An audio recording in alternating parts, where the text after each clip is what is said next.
प्यारे साथियों, जय हिंद। क्या हाल चाल है आप सभी लोगों का। आशा करते हैं कि आप सभी लोग स्वस्थ होंगे, मस्त होंगे, साथ ही साथ जबरदस्त होंगे। प्यारे साथियों, आज के इस वीडियो में हम आपके लिए लेकर आए हैं RRB group D. RRB group D 18/8/2022 के दिन परीक्षा में पूछे गए कुछ महत्वपूर्ण प्रश्नों को इस वीडियो के माध्यम से हल करवाएंगे। और यह प्रश्न आपके परीक्षा की दृष्टि से बहुत ही इंपॉर्टेंट होंगे, क्योंकि प्रीवियस ईयर का पेपर हल करने से फायदा क्या होता है कि उसी प्रकार से प्रश्न आपकी परीक्षा में यदि पूछे गए तो आप लगा ले जाएंगे। और गणित में प्रश्न उसी प्रकार से पूछे जाते हैं, बस अंक बदल कर पूछे जाते हैं। इसलिए आपको वीडियो को लास्ट तक देखना है और बढ़िया से नोट्स बनाना है और तैयार करना है। बस नोट्स बनाने का मतलब यह है कि इन प्रश्नों को लिखना है, अच्छे से लगाना है, कहने का मतलब यह। और जब किसी प्रश्न को गणित के किसी प्रश्न को आप अच्छे से तैयार कर लेते हैं तो परीक्षा में, एग्जाम हॉल में आप उसे कम समय में लगा सकते हैं।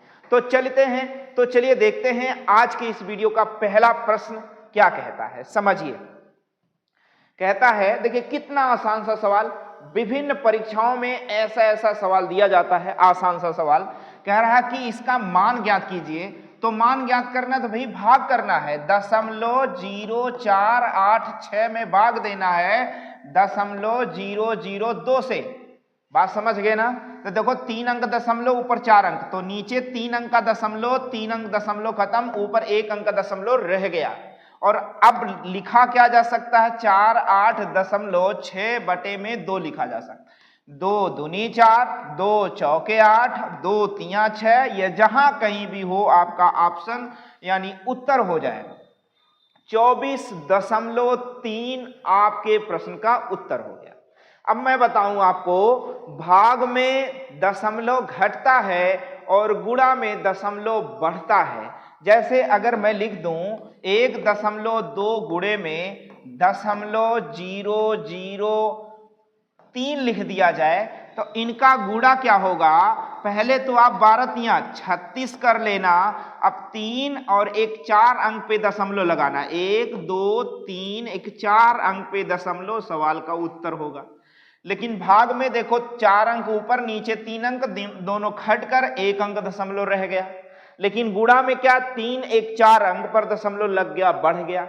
यानी कहने का मतलब भाग में दशमलव घटता है, कम होता है, और गुणा में दशमलव बढ़ता है। और जोड़ घटाव में दशमलव समान रहता है, उसमें कम और ज्यादा नहीं होता है। बात समझ में आ जाएगा ना। चलिए अगले प्रश्न की ओर चलते हैं। अगला प्रश्न आपका है, कह रहा है 2 डिब्बा आपके पास है। 2 डिब्बा है जिसमें 7:5 के अनुपात में चॉकलेट चॉकलेट है। यदि दोनों डिब्बों में दोनों डिब्बों में चॉकलेटी की संख्या, भाई चॉकलेटों होना चाहिए, चॉकलेटों की संख्या का अंतर 28 है। अच्छा, इसे अंग्रेजी में आप देखोगे, इंग्लिश में तो चोकोलेट होता है, लिखा जाता है। क्या लिखा है, चोकोलेट। क्या भैया, चोकोलेट क्या है, चॉकलेट का अंतर दिया है 28। 2 डिब्बे दिए गए, एक डिब्बे में 7 और दूसरे डिब्बे में 5 के अनुपात में चॉकलेट भरे गए। और दोनों का अंतर देखो, दोनों का अंतर कितना है, 2x के रूप में रख लेते हैं, यूनिट के रूप में रख लेते हैं। और ये बराबर किसके है, 28 के। तो 2 14 में 28 यानी 14 दूनी 28, यानी 1 यूनिट का मान 14 आया। अब आपसे पूछा कि पहले डिब्बे में देखो कह रहा अधिक संख्या वाले डिब्बे में चॉकलेट की संख्या ज्ञात करो। तो 14 सते 98 यानी 98 चॉकलेट होगा। जो बड़ा वाला डिब्बा होगा उसमें कितना चॉकलेट होगा, 98 चॉकलेट होगा। बात समझ में आ जाएगा ना। इस प्रकार से अब ये सवाल आप देखते भर में उत्तर दे सकते थे। कैसे, अरे भाई 2 डिब्बे हैं, उसमें 7:5 के अनुपात में चॉकलेट भरा है। तो कह रहा है कि दोनों डिब्बों में अंतर कितना है, 2 बराबर किसके है, 28 के। 1 बराबर कितने होगा, 14। और पूछ रहा बड़े वाले डिब्बे में, तो ज्यादा डिब्बा यही तो है, 14 सते 98 सवाल का उत्तर सेकंड में आप दे पाएंगे। लेकिन अब आप अभ्यास किए रहेंगे जब तक।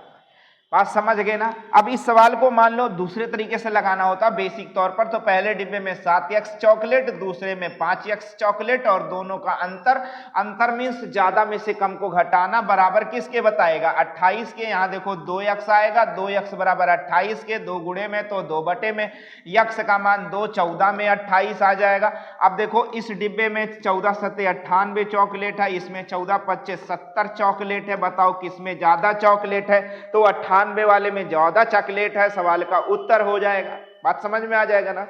इस प्रकार से आप सवालों को लगाइए, सीखिए, बस आपको सीखना है। जिस दिन आप अच्छे से सीख जाएंगे, सवालों को कम समय में लगाना सीख जाएंगे, उस दिन सिलेक्शन क्या हो जाएगा, पक्का हो जाएगा। सिलेक्शन के लिए सभी सब्जेक्ट मजबूत करना बहुत जरूरी होता है, खास करके जब मैथ यहाँ चल रहा है तो आप मैथ पक्का मजबूत कर लो। चलो देखो, निम्नलिखित का मान ज्ञात कीजिए। निम्नलिखित का मान ज्ञात कीजिए। यहां पर आपको एक समीकरण दिया गया है और इसका मान ज्ञात करना है। तो देखो समीकरण क्या दिया गया है, 5 की घात 3 गुणे में 5 की घात 4 गुणे में 5 की घात 2, इसका मान ज्ञात करना है। और ये आपके परीक्षा में पूछा गया है, तो कितना आसान है। जब आधार समान हो तो घातें जुड़ती हैं, कहाँ, गुणा में।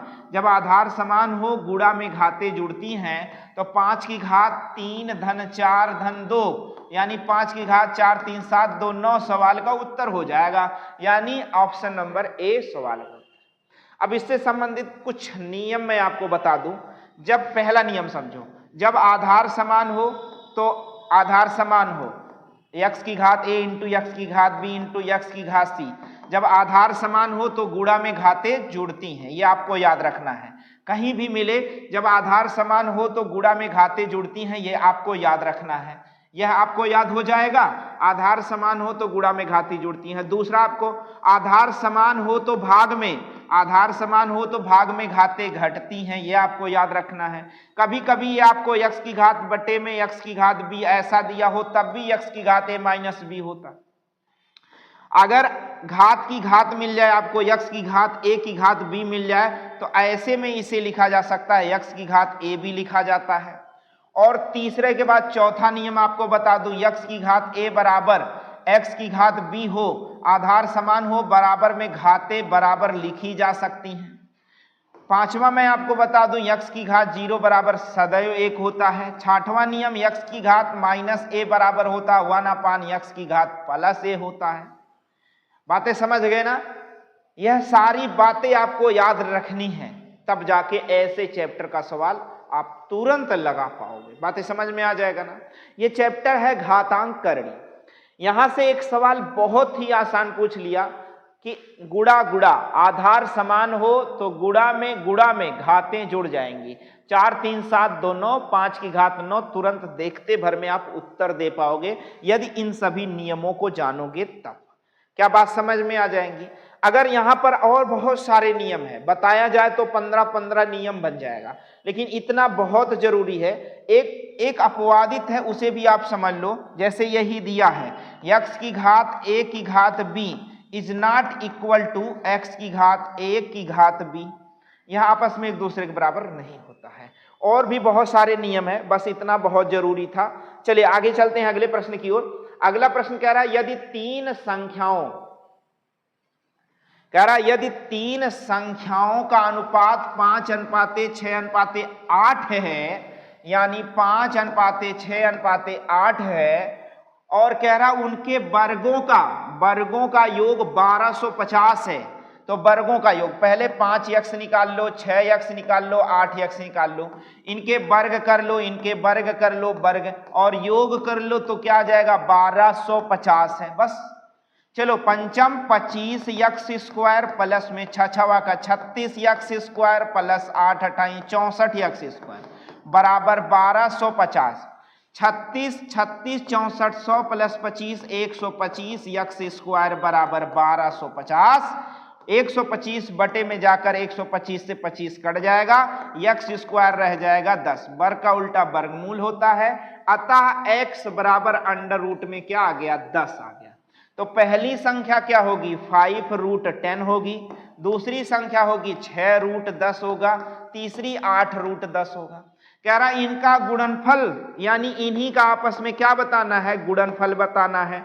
अब गुणनफल तो देखो देखो 5 छक 30 अठे 240 और गुणे में रूट 10 हो जाएगा और रूट रह जाएगा, तो आ जाएगा 240 दहा में 2400 और रूट में 10। यही आपके सवाल का उत्तर हो जाएगा, यानी ऑप्शन नंबर डी, और डी फॉर देवदास या देवसेना आप कह सकते हैं। क्या ये बातें समझ में आ गई ना? तो आप लगा सकते हैं सवाल।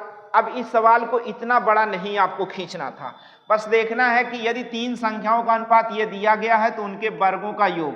तो भैया 5 25, 6 छवा का 36, 8 अठाई 64, 36 64 100 प्लस 25 125 यक्स स्क्वायर रख सकते हैं, बराबर क्या आ जाएगा 1250 के। 125 से 125 वर्ग का उल्टा वर्गमूल यानी यक्स बराबर अंडर रूट में 10। कह रहा इन्हीं का गुणनफल, तो यहाँ अंडर रूट यहाँ सबके साथ रहेगा, तो 6 पंचे 30 अट्ठे 240 और गुणे में रूट 10 रहेगा, एक क्या रह जाएगा 10, एक तो 10 हो जाएगा और एक रूट 10, तो यानी 2410 रूट में। तुरंत सवाल लगा पाओ। तो अभ्यास बहुत जरूरी है। अभ्यास भाई, आप किसी मार्ग से डेली आते जाते हैं, आपको यदि एक दिन अंधेरे में उस मार्ग से चलना पड़ गया तो क्या होगा? आप अच्छे से उस रास्ते को पार कर पाएंगे? क्यों ना ही उसमें बहुत सारे गड्ढे हों। तो अभ्यास बहुत जरूरी है। अगर अभ्यास आपको हो जाएगा गणित का तो बहुत सारे सवाल आसानी से आपके लगते चले जाएंगे। चलिए चलते हैं अगले प्रश्न की ओर। देखिए एक प्रश्न और आपके सामने मिला, फिर से अच्छा सा सवाल है। कह रहा कि दी गई आकृति, आपके सामने एक आकृति दी गई है और आकृति कैसी है? कुछ इस प्रकार से है। आकृति कुछ इस प्रकार से है और ये आकृति आप देख पा रहे होंगे, यहाँ पर यक्स प्लस 10 है, यहाँ पर है यक्स प्लस 1 है और यहाँ पर है आपका यक्स, यहाँ यक्स बटे में 2 है, ए आर बी और है पी और क्यू है। यह एक आकृति आपके सामने है। अब यहाँ पर कह रहा है कि ए बी समानांतर क्यूपी, ए बी समानांतर क्यूपी है, ठीक है। फिर कह रहा ए बी बराबर यक्स, ए बी बराबर यक्स, पी क्यू बराबर यक्स प्लस 10 और आर बी बराबर यक्स बटे 2 और पी बी बराबर यक्स प्लस 1। तो कह रहा है कि क्यू पी क्यू का मान ज्ञात करिए, यानी इस वाले भाग का मान, इस वाली भुजा का मान ज्ञात। तो यहां पर समरूप त्रिभुज आपको दिख रहा होगा, 2 समरूप त्रिभुज। कौन कौन सा? आर क्यू पी या पी क्यू आर या ए बी आर, ये 2 समरूप त्रिभुज दिख रहे हैं। तो समरूप त्रिभुज का नियम आपको समझना है कि संगत भुजाएं एक दूसरे के समानुपाती होती हैं, ये आपको याद रखना। संगत भुजाएं एक दूसरे के क्या होती है? समानुपाती। तो हम ले रहे हैं पी क्यू ले रहे हैं, बटे में क्या ले रहे हैं? ए बी ले रहे हैं और बराबर में फिर ये बड़ी वाली भुजा क्या हो जाएगी? पी आर हो जाएगी, बटे में पी आर हो गई और फिर आर बी हो गई। अब आप देख रहे हैं पी क्यू कितना है? एक्स प्लस में 10 है और बटे में ए बी कितना है? यक्स, बराबर में ये पूरी भुजा कितनी होगी? यक्स प्लस 1 और यक्स बटे 2, यक्स प्लस 1 प्लस में यक्स बटे 2 बटे में यह छोटी सी भुजा क्या हो गई? यक्स बटे 2। बात समझ गए ना? अब देखो x बटे 2 यहां से चला आया, यहाँ x बटे 2, यक्स से यक्स खत्म हो गया, 2 बटे में तो 2 क्या आ गया? गुणे में x प्लस 10 और यहां देखेंगे तो 2 एकम 2 यक्स प्लस में 2 एकम 2 प्लस में 2 से गुणा होके कट जाएगा, यक्स रह जाएगा। यक्स से यक्स खत्म, 2 आके घट गया तो 8 आ गया और 2 यक्स बराबर 8, 2 चौके 8, यानी यक्स का मान क्या आ गया? 4 इकाई आ गया। कह रहा सबसे बड़ी यानी ये वाली भुजा का मान ज्ञात करना है, तो 4 प्लस 10 बराबर 14 सवाल का उत्तर होगा। वैसे आपका रेलवे बोर्ड 18 मान रहा है, लेकिन इस सवाल का उत्तर क्या होना चाहिए? 14 इकाई होना चाहिए। यदि ये प्रश्न मैंने गलत लगाया हो तो इसे आप क्या कर सकते हैं? इसे लगाकर मुझे सेंड कर सकते हैं। वैसे मेरे हिसाब से इस प्रश्न का उत्तर क्या आएगा? 14 इकाई आएगा। क्या आपने समझा इस सवाल को कैसे लगा? चलिए अगले प्रश्न की ओर चलते हैं। अगला प्रश्न आपका है, प्रश्न समझ में आ जाए, ना समझ में आए तो बताना, ठीक है ना? कौन सा सवाल रहा? ये समरूप त्रिभुज का नियम लगा। कौन सा नियम लगा इसमें? समरूप त्रिभुज का नियम लगा इसमें, तो समरूपता का नियम लगा। चलते हैं अगले प्रश्न की ओर। अगला प्रश्न आपका क्या कहता है, इसे समझिए। अगला प्रश्न कह रहा है कि दो शीर्ष दिए गए, कह रहा है शीर्ष दिए गए हैं, 4 शीर्ष है आपके पास। कौन कौन से 4 हैं? ए बी सी और डी से बनने वाले चतुर्भुज ए बी सी डी का क्षेत्रफल वर्ग इकाई में ज्ञात करना है। अब देखो 4 कोई क्या है, देखो यहां से एक चतुर्भुज बनता है और यहां पर मैं निर्देशांक बना दे रहा हूं। ये होता है x, ये होता है y, ये होता है x और यहाँ देखो प्लस x होता है और यहाँ माइनस x होता है। यहाँ प्लस y होता है, यहाँ माइनस y होता है। अगर यहाँ से अगर आप आकृति बनाना चाहे तो पहला क्या है, x0 यानी यही रहेगा, x0 कहीं नहीं, और y -2 मतलब यहाँ पर आया, ठीक है ना, -2। फिर देखो अगला क्या है, b बराबर 2 यानी x बराबर 2 यहाँ पर चला आया, मान लो, ठीक है ना। और फिर कह रहा है y बराबर 1 यानी यहाँ पर चला आया, ठीक है ना। ये आकृति बन गई, ठीक है, एक निशान यहाँ बना, एक निशान यहाँ बन गया, ठीक है, ये दोनों भुजाएं मिल गई।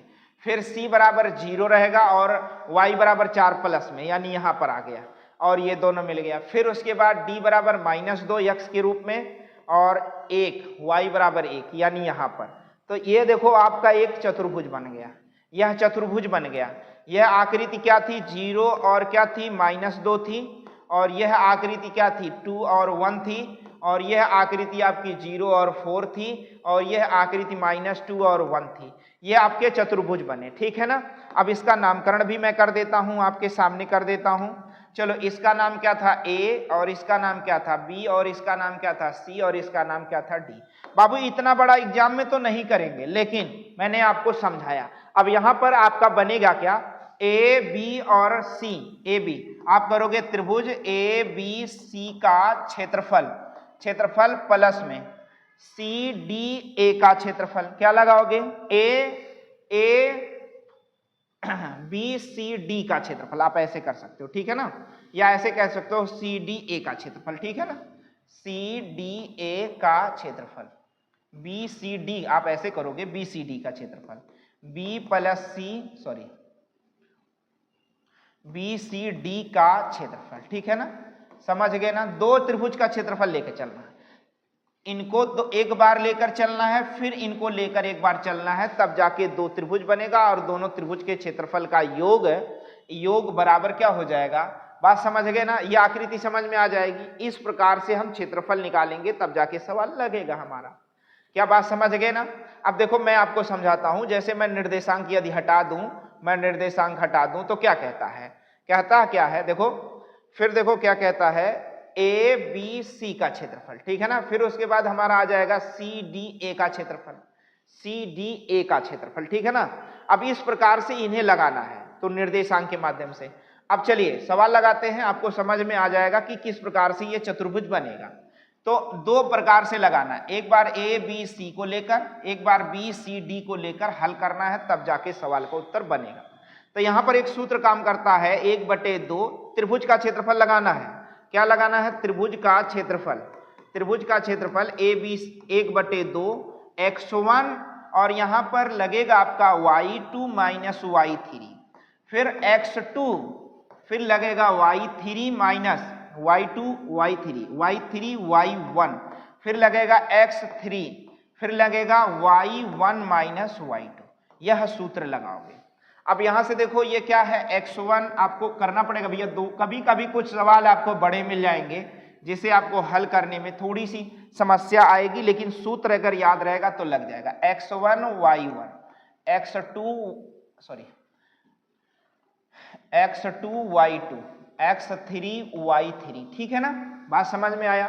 तो चलो यहां पर 1/2 x1 का मान बताओ क्या, 0, अगर 0 से इसमें गुणा कर देंगे तो सब 0 हो जाएगा, प्लस x2 का मान बताओ तो क्या आ जाएगा 2, और y3 का मान क्या है 0, y3 का मान क्या है, y3 का मान 4 है, y3 का मान है 4, माइनस y1 का मान क्या है, y1 का मान देखिए, y1 का मान माइनस पहले से और क्या हो जाएगा 2, तो देखो, और प्लस x3 का मान क्या है 0, और बाकी अगर 0 से गुणा हो जाएगा तो सब 0 हो जाएगा। देखो 1/2 इन ये 0 खत्म, 4 2 6, 6 2 नहीं 12, 2 छक 12 यानी 6 वर्ग इकाई आ जाएगा। क्या ये समझ में एक आया? यानी त्रिभुज ABC का क्षेत्रफल, यानी ABC का क्षेत्रफल 6 वर्ग इकाई आया। अब फिर से इनसे लेकर हल करेंगे। क्या समझ गए ना? यहां पर x1 y1, x2 y2, x3 y3 लेकर चलेंगे। ऐसे करना पड़ता है बाबू। फिर ये देखो आ गया 6 इकाई और इसी सूत्र पर प्रयोग करेंगे। तो चलो देखो 1/2 इन x1 क्या है आपका? x1 2 है इन ब्रैकेट, x1 2 है इन ब्रैकेट, y2 क्या है? 4, y3 क्या है? y3 क्या है? 1। बात समझ रहे हैं? y3 माइनस में 1, ठीक है ना? अब देखोगे प्लस x2 क्या है? x2 देखो x2 0 है तो क्या हो जाएगा? सारा पद 0, ठीक है ना? प्लस x3 क्या है? x3 -2 है। बात समझ रहे? x3 क्या है? x3 -2 है। अब देखो y1 क्या है? y1 है 1, y1 क्या है? 1। इसको ब्रैकेट से बाहर रहेगा भैया, ब्रैकेट से बाहर, ठीक है ना? क्योंकि ये है ना x3 -2 और इन ब्रैकेट में y1 क्या है? y1 देखो जरा 1, y1 क्या है? 1 माइनस y2 देखोगे तो क्या है? 4, ठीक है ना? बात समझ गए? 1/2, 4 - 1 3, 3 दूनी 6, प्लस में 0 खत्म। ये देखो -3 आएगा, -2, -3 दूनी 6 आ जाएगा, 6 6 12 हो जाएगा और 12/2 तो 2 छक 12। अब देखो 6 इकाई आया इस त्रिभुज का क्षेत्रफल। अगले त्रिभुज का क्षेत्रफल अगर हम देखेंगे CD, देखो भाई CDA आप कहें चाहे BCD कह लें, बात वही है। तो 6 6 12 इकाई सवाल का उत्तर थोड़ा सा बड़ा हो जाता है, लेकिन सूत्र याद रहेगा। ऐसे सवाल लास्ट में लगाए जाएंगे क्योंकि भैया इस पर सूत्र भी लगाना है और समझकर भी लगाना है। चलिए अगले प्रश्न की ओर चलते हैं। अगला प्रश्न कह रहा है एक मोटर कार 60 किलोमीटर, देखो थोड़ा सा दिमाग लगाने वाला सवाल है। एक मोटर कार 60 किलोमीटर प्रति घंटे की गति से चलना शुरू करता है, प्रत्येक 2 घंटे बाद अपनी चाल 15 किलोमीटर बढ़ा लेता है। कह रहा है इसे 360 किलोमीटर दूरी तय करने में कितना समय लगेगा? तो मैं कहता हूं कि 360 किलोमीटर को हिसाब से तय कर लिया जाए। पहले 2 घंटे में वह 120 किलोमीटर जाएगा कि नहीं जाएगा? तो 240 किलोमीटर शेष रह गया। अगले 2 घंटे फिर वो चल रहा है, 60 + 15 75 दूना 150 की चाल, बचा 90 किलोमीटर। अब 1 घंटे और चलेगा तब 75 15 90 यानी 90 किलोमीटर तय कर लेगा। अब दूरी खत्म हो गई, 2 2 4 1 5 घंटा आ गया सवाल का उत्तर कि वह 5 घंटे में इन दूरी को क्या कर लेगा? तय कर लेगा। बात समझ में आ जाएगा? 5 घंटे लगेगा वह इस दूरी को तय कर लेगा। चलिए अगला प्रश्न देखते हैं। अगला कह रहा है यदि x और y संख्याएं यहां पर हैं, यानी 15 115 x और y, ऐसे 2 अंक हैं x और y जो है ना, ऐसे 2 अंक हैं कि यह संख्या 90 से विभाज्य है, तो x + y का मान ज्ञात कीजिए। मैं आपको बताऊं 90 से वही संख्या कटेगी जो 9 और 10 से दोनों से कटेगी। आपको विभाज्यता का नियम पता होगा, नहीं पता होगा तो मैं यहां शॉर्टकट में बता दे रहा हूं आपको कि 2 से विभाज्यता क्या कहता है। किसी संख्या का इकाई अंक यदि सम अंक हो या 0 हो तभी वह संख्या, सम अंक हो या 0 हो तभी वह संख्या 2 से कटेगी। 3 के विभाज्यता का नियम है कि संख्या के अंकों का योग यदि 3 से पूरी तरह कट जाए तो वह संख्या 3 से विभाजित होगी। 4 के नियम है कि किसी संख्या का इकाई और दहाई अंक से मिलकर बनी संख्या यदि 4 से पूरी तरह विभाजित हो या इकाई और दहाई के स्थान पर 0 0 हो तभी वह संख्या 4 से कटेगी। 5 के विभाज्यता का नियम है किसी भी संख्या का इकाई अंक यदि 0 हो या 5 हो तभी वह संख्या 5 से विभाजित होगी। 6 के विभाज्यता का नियम है कि जो संख्या 2 और 3 दोनों से कटेगी वह संख्या 6 से भी कटेगी। अब 8 के नियम की बात करें तो वह संख्या जिसके इकाई और दहाई अंक पर, वह संख्या जिसके इकाई दहाई और सैकड़े अंक से मिलकर बनी संख्या 8 से विभाजित हो या 0 0 हो तभी वह संख्या 8 से कटेगी। 9 के विभाज्यता का नियम है कि संख्या के अंकों का योग 9 से कटना चाहिए। 10 के विभाज्यता का नियम है कि संख्या के इकाई अंक में 0 हो और 11 का नियम है कि संख्या के एकांतर क्रम में संख्या के एकांतर क्रम में अंकों के योग का अंतर यदि 0 हो या 11 का गुणज हो तभी वो संख्या 11 से कटेगी। अब यहां पर आपको क्या बताना था, यहां पर यह बताना है कि जो 115xy है ये 90 से विभाज्य है। तो 90 मतलब 9 और 10 से विभाज्य है। तो 10 का नियम अभी बताया कि संख्या के इकाई अंक में यदि 0 है तभी वो संख्या 10 से कटेगी। तो 0 रख दिया, यानी y बराबर क्या रख दिया 0। अब 9 का नियम संख्या के अंकों का योग 5 1 6 1 7 0 7। अब 7 में क्या जोड़ दें ताकि ये 9 से कट जाए, तो भैया 7 में 2 जोड़ देंगे तभी तो 9 होगा और 9 से कटेगा। अतः x बराबर क्या होगा 2, यानी x का मान 2 रख देंगे तो यह संख्या 9 से कट जाएगी। x के स्थान पर 2, y के स्थान पर 0 रख देंगे तब भी संख्या 10 से कट जाएगी। अगर 9 से कट रही है 10 से कट रही है तो ये 90 से भी विभाजित होगी। तो पूछा गया है आपसे x प्लस y यानी 2 प्लस 0 बराबर 2 सवाल का उत्तर हो जाएगा कि इस प्रश्न का उत्तर यह है। तो विभाजिता आपको अच्छे से याद रखना है क्योंकि विभाजिता से संबंधित आपकी परीक्षा में प्रश्न पूछा जा रहा है तो आपको लगाना है, 1 नंबर आपका कहीं जाएगा नहीं। चलिए अगले प्रश्न की ओर चलते हैं। अगला प्रश्न आपका कहता है कि किसी रियायती, क्या भैया क्या है रियायती बिक्री, रियायती मतलब छूट, रियायती बिक्री में 10,490 अंकित मूल्य वाली, कितना भैया 10,490 रुपया एमआरपी वाली अंकित मूल्य वाली एक साड़ी, ओ इतना खतरनाक इतना महंगा साड़ी 10,490 रुपये रियायती वाली साड़ी अब 9,441 रुपये में बेची जाती है, यानी एसपी विक्रय मूल्य है। कह रहा साड़ी पर कितने प्रतिशत की छूट दी गई है। तो चलो साड़ी पर छूट देते हैं, एमआरपी माइनस विक्रय मूल्य बराबर होता है छूट, क्योंकि छूट बराबर कहां से होता है एमआरपी से होता है, और जितने में बेचा गया दोनों का अंतर क्या होता है छूट। 10 में से 1 गया 9, 8 में से 4 गया 4, 4 में से 4 गया 0, 10 में से 9 गया 1,049 रुपया छूट किया गया है। तो भैया छूट बटे में आपको सूत्र याद होना चाहिए, छूट बटे में एमआरपी और गुणे में 100, एमआरपी गुणे में 100, 0 से 0 खत्म, 1,049 से 1,049 खत्म, 10 रह गया। अतः 10% की छूट हुई है इस सवाल पर, यानी इस साड़ी पर। 10,000 साढ़े भैया 10,500 की साड़ी पर 1,500 छोड़ दिया, महिलाएं भी खुश हो गई। दुकानदार क्या करता भैया महंगा से महंगा रेट लगाता है और महिलाओं को लगता है कि बहुत ज्यादा छुड़वा लिए हैं।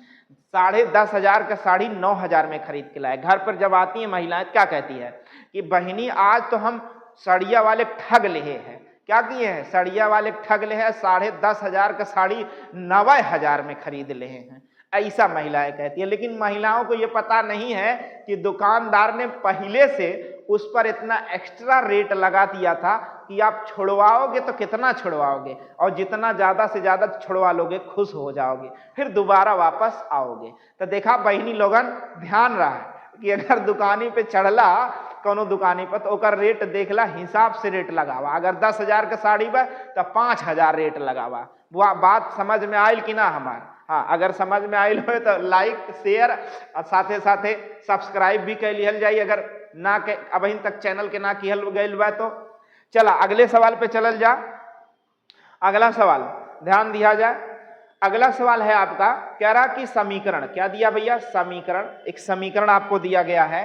कह रहा x² माइनस 12x प्लस के, x² माइनस 12x प्लस के बराबर में 0 के मूल में एक मूल x बराबर 3 है। तो कह रहा दूसरा मूल ज्ञात कीजिए। चूंकि x बराबर 3 अगर दिया गया है तो यहां रखा जा सकता है, x के स्थान पर 3 का वर्ग माइनस में 12 गुणे में 3 प्लस में k बराबर में 0। अब देखिए 3 त्रिका 9 माइनस में 12 तिया 36 प्लस में k बराबर में 0। 36 माइनस 9 बराबर आएगा 27 और 27 उधर चला जाएगा, यानी k बराबर 27। k का मान 27 आया। अब ध्यान देना x² माइनस 12x और प्लस में 27 बराबर 27 प्लस में 27 बराबर में 0। अब ये बताओ कोई दो ब्रैकेट बनेगा कि नहीं बनेगा?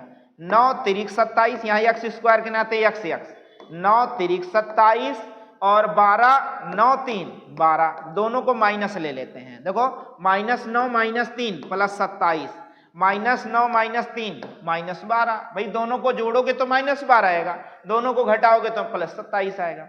एक बार इसको 0 एक बार इसको 0, x - 9 बराबर 0, तो x बराबर क्या आएगा 9, और एक बार x - 0 बराबर 3, तो x बराबर क्या आएगा 3। जबकि एक मूल आपको दिया गया है और दूसरा मूल क्या होगा 9 होगा, और यही आपके प्रश्न का क्या हो जाएगा उत्तर हो जाएगा। क्या ये बातें समझ में आ जाएंगी? तो इस प्रकार से मैंने आपको आरआरबी ग्रुप डी 18/8/2022 के 10 महत्वपूर्ण प्रश्नों को हल करवाया है।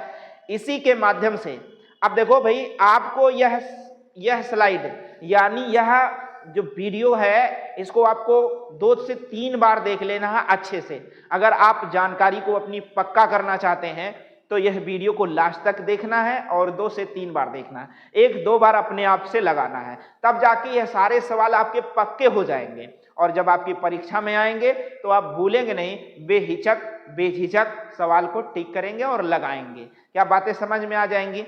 आशा करते हैं कि यह वीडियो आपको अच्छा लगा होगा, तो लाइक शेयर और सब्सक्राइब करना बिल्कुल ना भूलें। साथ ही साथ बेल आइकन यानी घंटा भी दबाएं, जिससे हमारा मनोबल बढ़ता है और साथ ही साथ हमारे अगले वीडियो का नोटिफिकेशन भी आप तक समय से पहुंचता है। मिलते हैं आपसे अगले वीडियो में, तब तक के लिए जय हिंद।